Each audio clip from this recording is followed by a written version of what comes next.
देखिए यहाँ पर हम दो म्यूचुअल फंड के बारे में बात करेंगे। दो ऐसे म्यूचुअल फंड है जहाँ पर रिस्क बहुत ही ज़्यादा है। अगर आप रिस्क नहीं लेना चाहते हैं, रिस्क लेने से डरते हैं, तो आपको इन दोनों म्यूचुअल फंड के अंदर बिल्कुल ही आने की ज़रूरत नहीं है।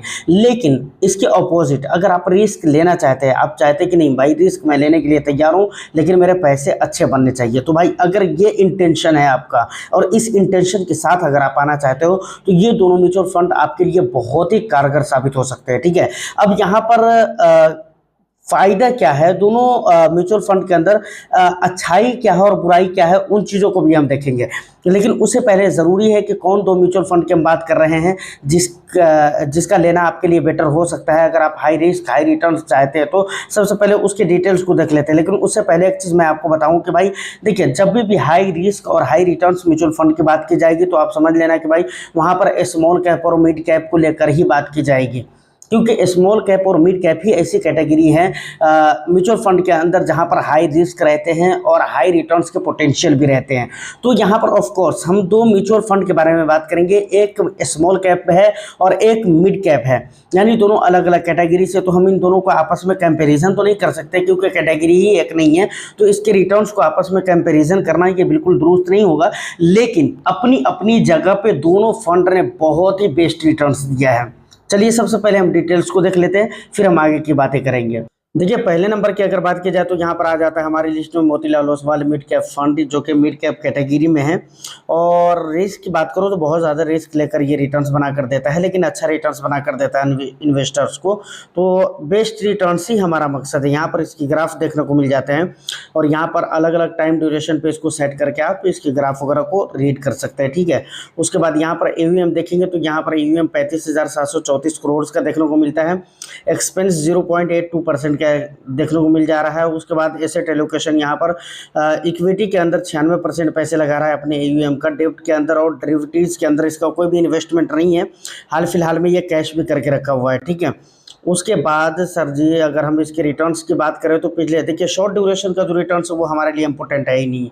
3 साल में 17% और 5 सालों में देखेंगे तो 20-21% का रिटर्न्स लगभग आप इसे मान ही सकते हैं। 21% का रिटर्न्स देकर रखा हुआ। और उसके बाद पिछले 7 सालों में देखेंगे तो 20.86% का रिटर्न्स देकर रखा हुआ है। और उसके बाद यहाँ पर 10 सालों में देखेंगे तो 17% का रिटर्न्स देकर रखा हुआ है। तो ऑफ कोर्स इसके जो रिटर्न्स है लॉन्ग ड्यूरेशन में बहुत अच्छे रिटर्न्स है। अगर इस तरह का रिटर्न्स देखने को मिल जाता है तो बहुत अच्छी बात है।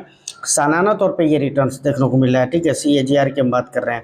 यहाँ पर मार्केट कैप वेटेज की अगर बात करें तो लार्ज कैप में 24% पैसे निवेश कर रहा है अपने AUM का।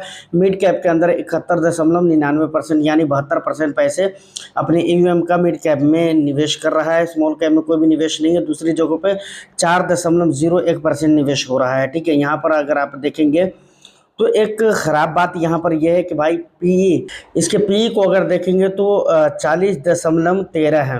कैटेगरी एवरेज में PE देखेंगे तो 31 है। और उसके अलावा हाँ यही बस कुछ इम्पोर्टेंट चीज़ें थी जो कि मैंने आपको दिखला दिया है। चलिए दूसरे फंड को देख लेते हैं। देखिए दूसरे नंबर पे हमारी लिस्ट का फंड जो है वो आ जाता है स्मॉल कैप कैटेगरी में, बंधन small cap fund. Direct growth की हम यहाँ पर बात कर रहे हैं। पिछले 1 दिनों के अंदर देखेंगे तो यहाँ पर गिरावट ज़रूर शो हो रही है और यहाँ पर इसके चार्ट देखने को मिल जाते हैं। और यहाँ पर टाइम ड्यूरेशन है, अलग अलग टाइम फ्रेम के ऊपर आप इसको सेट करके देख सकते हैं। ठीक है ना, कि किस ड्यूरेशन में कैसा रिटर्न्स रहा है। ये यहाँ पर एसेट एलोकेशन आपको देखने को मिल जाता है। और यहाँ पर एक चीज़ मैंने छोड़ दिया, 2 चीज़ देखिए। यहाँ पर AUM देखेंगे तो 25,345 करोड़ का AUM है। तो AUM भी लगभग ठीक ही है, बहुत नीचे भी नहीं है कि आपको डर कर रहना चाहिए। ठीक है ना, यहाँ पर एक्सपेंस देखेंगे तो काफ़ी कम है, जो कि बहुत ही अच्छी बात है। 0.34% का एक्सपेंस यहाँ पर देखने को मिल जाता है। ठीक है, यहाँ पर एसेट एलोकेशन में देखेंगे 86.75% पैसे अपने AUM का equity and equity related instrument के अंदर निवेश कर रहा है। ये कैश अच्छा खासा करके रखा हुआ है। अपने AUM का 13.25% पैसे कैश में करके रखा हुआ है। डेब्ट और डेरिवेटिव्स की बात करें तो कोई भी इन्वेस्टमेंट यहाँ पर नहीं हो रहा है। उसके अलावा रिटर्न्स की अगर बात करेंगे तो शॉर्ट ड्यूरेशन में कोई भी रिटर्न्स यहाँ पर देखने को नहीं मिला है। पिछले 1 ईयर में देखें तो यहाँ पर कोई रिटर्न्स नहीं है। 0.24% का रिटर्न्स है, जो बिल्कुल ना के बराबर है। ठीक है, यहाँ पर 2 ईयर्स में देखेंगे 10%, 10.5%, और पिछले 3 साल में 28% का रिटर्न्स देकर रखा हुआ है। पिछले 5 सालों में देखेंगे तो 20.72%, लगभग नहीं बल्कि 21% का रिटर्न्स ये देकर रखा हुआ है लगभग, ठीक है। उसके बाद यहाँ पर अगर लार्ज कैप में देखेंगे तो इसके बहुत कम 4% के आसपास निवेश कर रहा है। ये मिड कैप में देखेंगे तो 15% का आसपास में निवेश कर रहा है, और यहाँ पर स्मॉल कैप में देखेंगे तो 67.71% पैसे मिड कैप स्टॉक्स के अंदर ये लगा कर रखा हुआ है, ठीक है। यहाँ पर पी देखेंगे तो 17.65, और कैटेगरी एवरेज के पी को देखेंगे तो यहाँ पर आपको 29.15 देखने को मिल जाता है। तो लगभग ये सही प्राइस के ऊपर अभी सेल भी हो रहा है, ठीक है, मतलब ट्रेड हो रहा है। तो फाइनली यहाँ तक जो भी इन्फॉर्मेशन थे फंड के बारे में मैंने आपको बता दिया है। अब देखिए दिक्कत वाली बात क्या है और दिक्कत कहाँ पर आ रही है, ज़रा इसको समझने की कोशिश करें। सबसे पहले Motilal Oswal mid cap fund की हम बात करेंगे तो यहाँ पर मैं आपको बताना चाहूँगा कि ये फंड काफ़ी लंबे समय से बिल्कुल लाइट में है, और आप देख रहे हैं, आपने देखा है कि भाई इतनी गिरावटों के बाद जो इसके रिटर्न्स है वो बहुत ही सॉलिड रिटर्न्स देकर रखा हुआ है, बहुत ही बेटर रिटर्न्स। इसके जो CAGR है वो अभी बहुत ही हेवी लेवल के देखने को मिलते हैं लॉन्ग ड्यूरेशन में। शॉर्ट ड्यूरेशन में क्या कर रहा है नहीं कर रहा उससे तो मतलब नहीं, क्योंकि शॉर्ट ड्यूरेशन के लिए हम हो या फिर आप हो आते ही नहीं है। तो लॉन्ग ड्यूरेशन के ही रिटर्न्स को हम देखेंगे, और लॉन्ग ड्यूरेशन में आपने देखा कि भाई हेवी रिटर्न्स दिया, लेकिन इस समय पे इस फंड के अंदर निवेश करना मुझे लगता है थोड़ा सा और ओवर रिस्की हो सकता है। ऑलरेडी ये रिस्की है क्योंकि ये मिड कैप कैटेगरी का फंड है, लेकिन इस समय पे निवेश करना वो और भी ज़्यादा रिस्की क्यों होगा, वो 2 तरीके से। पहली चीज़ ये है कि भाई मार्केट, देश, इकोनॉमी, GDP वगैरह के जो डेटा आ रहे हैं वो सही नहीं आ रहे हैं, और मार्केट बिल्कुल स्टेबल नहीं है, स्टेबिलिटी नहीं है मार्केट के अंदर। और दूसरी चीज़ ये है कि भाई ये फंड इस समय पे काफ़ी वैल्यूएशन के साथ ट्रेड हो रहा है, यानी इस फंड के अंदर जो खरीदी बिक्री हो रही है, लोग जो खरीदारी कर रहे हैं NAV की, तो वो काफ़ी महंगे रेट पर ख़रीद रहे हैं। आपने क्या कहते हैं 40 या ऐसा कुछ था जो कि आपने देखा है, पीछे मैंने आपको PE दिखलाया है, इसका PE बहुत ही हाई है, इसके कैटेगरी से बहुत हाई है PE।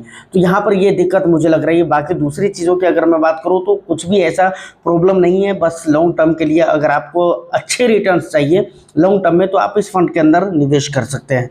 अब अगर मैं बात करूँ बंधन स्मॉल कैप फंड का, तो यहाँ पर देखें तो एक्सपेंस सबसे पहले यहाँ पर बहुत अच्छी चीज़ मुझे लगी कि भाई एक्सपेंस इसका बहुत ही कम है, जबकि इसके परफॉर्म के ऊपर ध्यान दे। लॉन्ग टर्म का जो 7 ईयर्स तो कंप्लीट नहीं हुए हैं, 5 साल के रिटर्न्स जो इसके दिखलाए जा रहे हैं वो बहुत ही बेटर रिटर्न्स है। पिछले 3 सालों में भी अच्छा रिटर्न्स है, 5 सालों में भी है, लेकिन इसके एक्सपेंस उस हिसाब से नहीं लिए जा रहे हैं जिस प्रकार से ये रिटर्न्स दे रहा है। ये पहली चीज़ है। दूसरी चीज़ अगर मैं बात कहूँ तो भाई यहाँ पर AUM वगैरह भी ठीक ठाक है, AUM दोनों फंड के ठीक ठाक आपको देखने को मिल जाते हैं। और यहाँ पर अगर वैल्यूएशन की अगर मैं बात करूँ तो ये अपने कैटेगरी से बिल्कुल कम स्तर पे, बिल्कुल मतलब बहुत कम पे ये सेल हो रहा है, बहुत कम पे ट्रेड हो रहा है। कैटेगरी एवरेज के PE हाई है, 29 दशमलव कुछ है, लेकिन यहाँ पर अगर इसके PE देखेंगे तो 17-18 ऐसा कुछ है, मतलब इसी के आसपास में है, तो बहुत ज़्यादा नहीं है। ये एक बहुत अच्छी बात है कि यहाँ पर बिल्कुल सही वैल्यूएशन के ऊपर आपके पैसे लग रहे हैं, जिसका फ़ायदा आपको आने वाले कुछ सालों में देखने को मिल सकते हैं। और बंधन स्मॉल कैप की जहाँ तक बात है तो इस फंड को लेकर जब भी बात हुई तभी भी मैं पॉजिटिव ही रहा हूँ। और वहाँ पर अगर मैं एक्सपेंस की बात करूँ मोतीलाल में, तो वहाँ पर भी एक्सपेंस थोड़े से ज़्यादा ज़रूर हैं, लेकिन ठीक है, कोई दिक्कत नहीं है, वो चल सकता है। इसलिए चल सकता है क्योंकि रिटर्न्स भी बना कर दे रहा है। अगर कोई फंड रिटर्न्स भी बना कर नहीं दे रहा है और एक्सपेंस भी ज़्यादा चार्ज कर रहा है तो वहाँ पर थोड़ा बुरा लगता ज़रूर है, लेकिन यहाँ पर अगर रिटर्न्स दे रहा है तो ठीक है, हम उतना बर्दाश्त कर सकते हैं। तो दोनों ही फंड को लेकर मैं पॉजिटिव रहता हूँ अक्सर, लेकिन बंधन को लेकर मैं कुछ ज़्यादा ही पॉजिटिव रहता हूँ। शुरू से लेकर अभी तक मेरा ये रवैया रहा है। उम्मीद करता हूँ कि जो भी इम्पोर्टेंट बातें थी वो मैंने आपको बताई और आपको बातें समझ में आ चुकी होंगी। अगर किसी तरह का कोई सवाल रहता है तो आप मुझे कमेंट सेक्शन में ज़रूर बताइएगा। मैं फिर मिलता हूँ किसी नेक्स्ट वीडियो में, जब तक के लिए ऑल द बेस्ट। बस चैनल को सब्सक्राइब ज़रूर कर लें अगर अभी तक आपने सब्सक्राइब नहीं किया है तो, और एक लाइक करके कुछ प्यारा सा कमेंट करके आप शेयर ज़रूर कर दें। All the best. Thank you for watching.